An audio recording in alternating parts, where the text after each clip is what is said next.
Assalamualaikum warahmatullahi wabarakatuh. Rahsia botak Chin dibuka selepas 35 tahun. Siapa yang tidak kenal dengan penyenayah terkenal botak Chin? Botak Chin atau nama sebenarnya Wong Sui Chin menjadi sebutan pada era 70-an selepas terlibat dalam kes rompakan berskala besar di negara kita.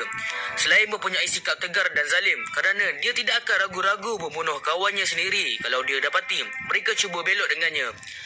Memetik buku Kriminal The Untold Story, catatan seorang wartawan jenayah tulisan Syahril Akadir menyingkap beberapa kisah mengenai botak Chin yang mungkin ramai mereka di luar sana yang tidak mengetahui kisah tersembunyi botak Chin.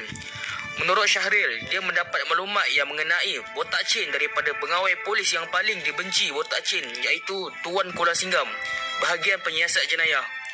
Botak Chin pernah mengarahkan konco-konconya menembak Tuan Kuala Singgam sehingga cedera parah.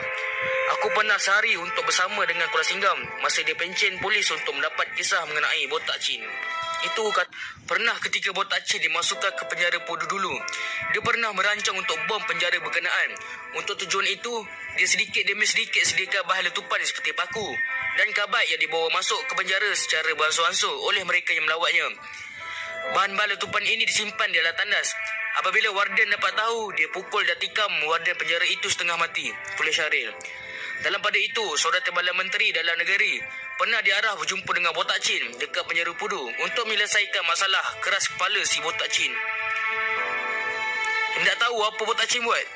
Dia offer pula Timbalan Menteri itu hasil duit rompakan yang dia simpan. Janji dia dibebaskan dari penjara. Dan apabila Timbalan Menteri itu enggan, melayannya, dia maki hamunnya Timbalan Menteri itu sebab kononnya melengahkan proses hukuman mati yang dikenakan ke atasnya. Pasal apa simpan gua, kasih makan, buang duit kerajaan, gantung gua, bakar gua punya bodi dan buang semua habuk dalam parit. Apa tunggu lagi? Takutkah? Jerit botak Chin pada Timbalan Menteri itu, tulisnya lagi. Namun pada akhirnya botak Chin tidak mampu melawan takdir apabila dia menemui ajalnya pada 11 Jun 1981 pada usia 28 tahun setelah digantung sampai mati di penjara Pudu. Nama botak Chin adalah daripada 3 perkataan.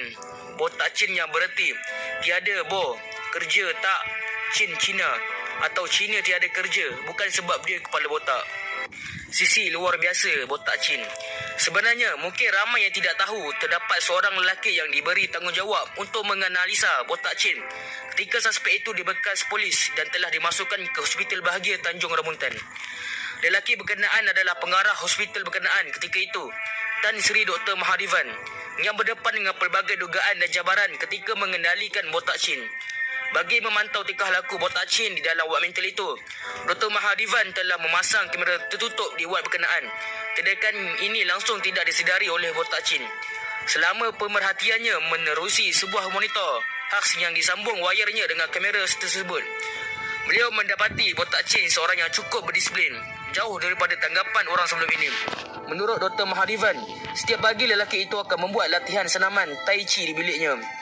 Botak Chin juga hanya meminta sebuah televisyen di biliknya dan setelah permintaannya ditunaikan, dia habiskan masanya dengan menonton TV hingga tamat siaran.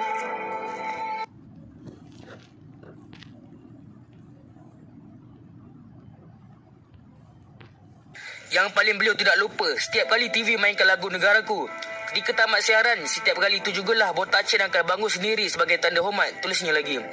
Sementara itu, menurut Mahadivan lagi, botak Chin juga digelai ramai wanita hingga menyebabkan Hospital Bahagia itu sentiasa dihujani panggilan mereka yang bertanyakan keadaan penjenayah berkenaan.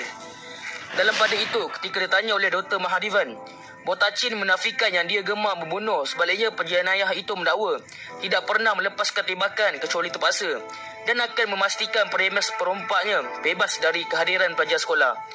Malah botak Chin memberitahu ada ketikanya dia hanya merompak menggunakan pistol yang tidak berisi peluru bagi mengelakkan kecederaan atau kematian mana-mana pihak, tulisnya. Ujar Dr. Mahadivan lagi, botak Chin juga pernah merayu kepada mahkamah agar organ badannya seperti mata dan buah pinggangnya didermakan kepada mereka yang memerlukan selepas dia digantung di penjara. Namun ia ditolak oleh hakim kerana penjenayah itu tidak pernah mengisi borang untuk berbuat demikian. Menurut Dr. Mahadivan, selepas 90 hari dirawat di Hospital Bahagia, beliau terpaksa melepaskan botak Chin untuk ditahan di penjara kerana pihak polis menemui sebutil peluru di hospital berkenaan. Okey, itu sajalah video rahsia selepas 35 tahun pembagian botak Chin. Kalau korang suka video ni, korang like, subscribe, okey?